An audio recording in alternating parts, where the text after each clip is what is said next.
Well, Dr. Paul, thank you again for taking the time out and coming on every time we ask you. And we have a new product launching here in the United States. And I know that you're quite excited about it, the vegan oil. Could you tell us? Hi, yes, of course. Well, this is very interesting and I think very important new development. It's fish oil without the fish. Fish oil that's grown from microalgae in bioreactors, and that's one of the reasons I'm here in Jamaica right now. Some bioreactor developmental work is going on in here, and I've come to have a look at it. These are now starting to crop up all over the world, but I thought, hey, Jamaica, why not? I think we have amazing oil, and we have our Aqua X. What was it that we needed where you were thinking we need to have also a vegan oil?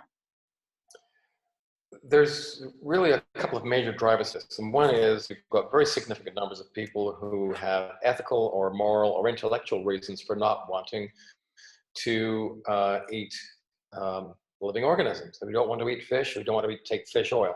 But it's very important for them to be able to get into balance as well. In fact, oddly enough, I used to think that vegetarians were a little bit healthier than omnivores, because the last time this was looked at, I think about some 10 years ago, at that time, vegetarians lived 2 or 3 months longer than omnivores.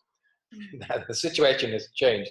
One of the most recent studies shows that vegetarians, on average, are actually not quite as healthy as omnivores. And the reason is that they're eating a lot of processed vegetarian foods, which are very rich in omega-6s. So they have terrible 6-to-3 ratios, and they have all kinds of problems with chronic inflammation and health problems spinning off from that as a result. So vegetarians, unless they're very, very careful and really know what they're doing, actually need omega-3s, if anything, more than the omnivores do. Oh, fantastic. Yes.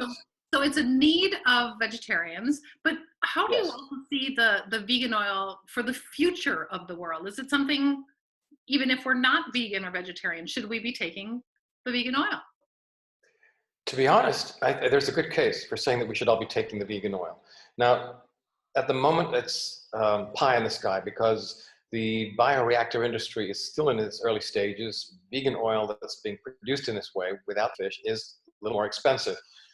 And for people who don't have a lot of money to spend on this kind of thing, it's a high price point. I got to admit that. What is happening is that the bioreactors are multiplying, more are coming on stream. Omega-3s produced by bioreactors will eventually become commoditized. At that point, I think we will switch wholesale to the omega-3s. I think it's a good way to proceed, because it's actually cheaper and uses less energy to produce omega-3 from a bioreactor than it does to send a fishing fleet out to sea. It's also less wasteful, and so it's environmentally, it's also better for the planet. At the end of the day, also, if you know exactly what you're doing with your omega-3s, you can work with the algal oil to produce a balanced oil that is, I think, even more effective than the first 2 generations. So we're not just launching new versions of balanced oil for the heck of it. We're actually trying to make it better. And each time we bring a new technological launch to the market, you can be assured that it has some pretty major advantages. Otherwise, we wouldn't be doing it. We love this, Dr. Paul. Cutting edge technology, staying above the rest. We're ready to hear more about the vegan oil. So I'll let you share your screen, and thank you for taking the time, Dr. Paul. And let the story begin. Fantastic. Ladies and gentlemen, I'm proud to present and introduce vegan balance oil. They said it couldn't be done, fish oil without the fish, but this is exactly what we have gone ahead and developed. This is fish oil with no fish involved whatsoever. Now, there's all kinds of reasons for this. Vegetarians and vegans, of course, don't necessarily want to eat fish, but the real problem is that we have an overfishing problem. There literally are not enough fish in the sea to produce omega-3s for all the people who need them. And it's not just a couple of kids sitting around a fishing hole. Fishing these days has become a kind of a strip mining industry. Vast amounts of fish being hoovered off the bottom of the ocean floor and taken abroad, back to base for processing, dragged into the factories, where they're put onto conveyor belts, gutted, cleaned, and processed. And this is very typical of its kind fish processing factory. It could be Lisi. In fact, it isn't, but it's very similar to that. Very streamlined flow-through process where the fish are initially cut open and processed. The oil is extracted. It is subject to extensive testing. And once the testing is complete and we know that the fish oil meets our specifications, does not contain any unwanted contaminants, at that point, it is combined with the extra virgin olive oil containing very high concentrations of polyphenols to produce the balance oil that we know and love. The most recent development, evolutionary development in this particular line was Balance Oil Aqua X, which allows you to ingest the oil without the oil feel or flavor, simply dissolving it in water. It's also a godsend for people who have pancreatic and hepatic problems and can't emulsify their own oil. This oil comes pre-emulsified. But the next version, again, goes right to the bottom of the food chain, cuts out the fish altogether, because it's not the fish that make the omega-3s. They obtain it from krill and from phytoplankton, and they in turn get their omega-3s from the very bottom of the marine food chain. And at the bottom of the marine food chain, you find plants, marine algae. These are the organisms that produce the omega-3s that get into the fish. In the same way that it's plants at the bottom of the terrestrial food chain that produce the omega-6s that have invaded so much of our food chain and have created so much illness and damage. We're redressing the balance by going now to marine plants. Now you can get omega-3s from many of the edible seaweeds. That's not necessarily the most efficient way of doing it, but in the early days, people would go out and actually at low tide collect this type of seaweed to bring back to base for processing. In the second generation, mechanized harvesting of the macroalgae came into play, and for a while this was quite significant. And there were all kinds of reasons for developing this, because the algae are an extremely good alternative to fish. High growth rate, high biomass density, much better than you can achieve with land crops. And this is a very renewable, rapidly renewable biomass. Doesn't compete for land space, so you're not giving up land that would otherwise be used to grow terrestrial food. It fixes carbon dioxide in large amounts, and if you believe that too much carbon dioxide in the atmosphere contributes to climate shift, that's another reason to be looking at microalgae. Some of them produce very rare bioactive nutrients, which have a range of applications in therapeutics, including cancer treatment. We'll be seeing more of these in the decades to come. And finally, in the oceans, these species fix heavy metals and help to clean up the marine ecosystem. This is a pretty picture of one particular kind of marine microalgae. You can grow them in bioreactors in very small areas. So this is one bioreactor where you seed the bioreactor at one end and you supply it with nutrients and oxygen, and as it flows through, the algae gradually ripen, producing more of the compounds that you want. By the time they come to the end of the system, they're ripe, ready to harvest, and have their full payload of compounds that you are wanting to develop. You can have these biomass, biofarms, biosystems. You can put them in different types of configurations. They can be vertical, horizontal. It doesn't matter so much. What matters is what you actually put into the bioreactor. And here's the one that we favor. It's a Schizochytrium. This is a species that's widely dispersed in the oceans, and very interestingly, it's a very rich source of omega-3s. So more than 50% of the weight of each microorganism consists of triglycerides.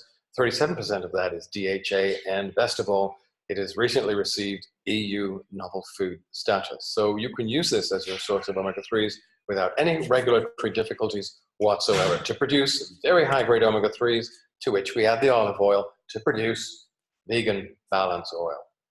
100% vegetarian omega-3, 100% fish-free omega-3, and also 100% vegan vitamin D3.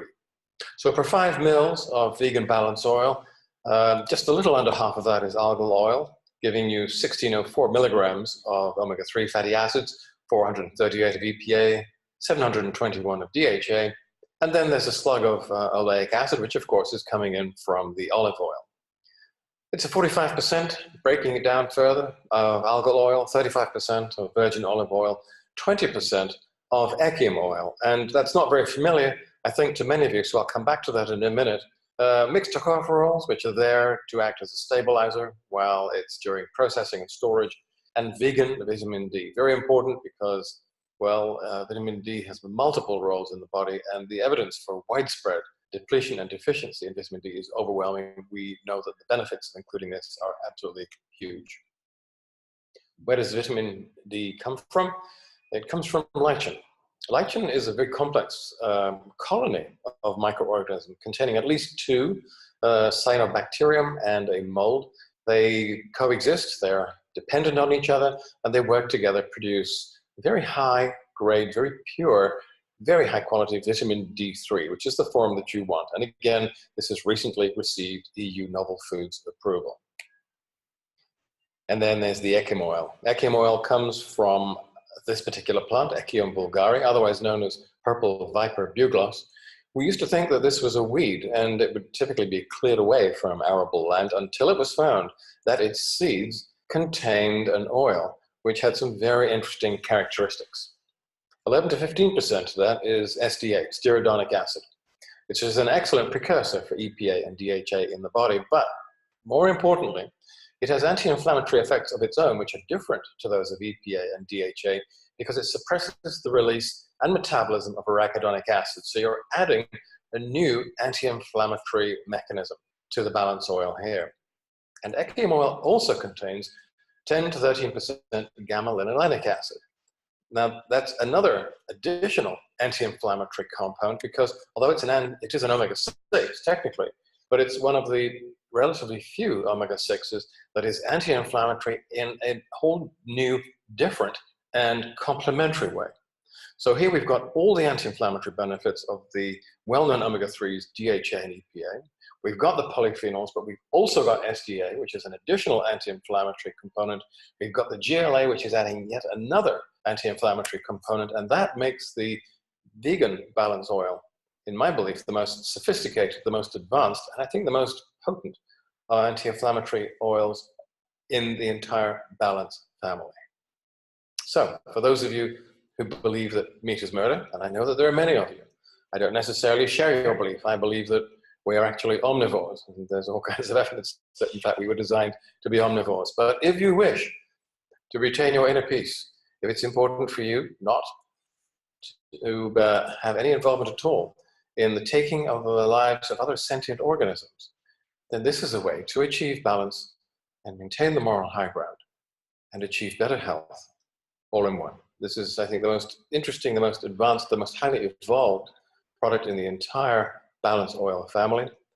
And I can see a time coming in the near future, once these bioreactors have become commoditized and the price of vegan omega-3s continues to fall, I suspect that a time will come when all of our oils will be vegan. Thank you very much.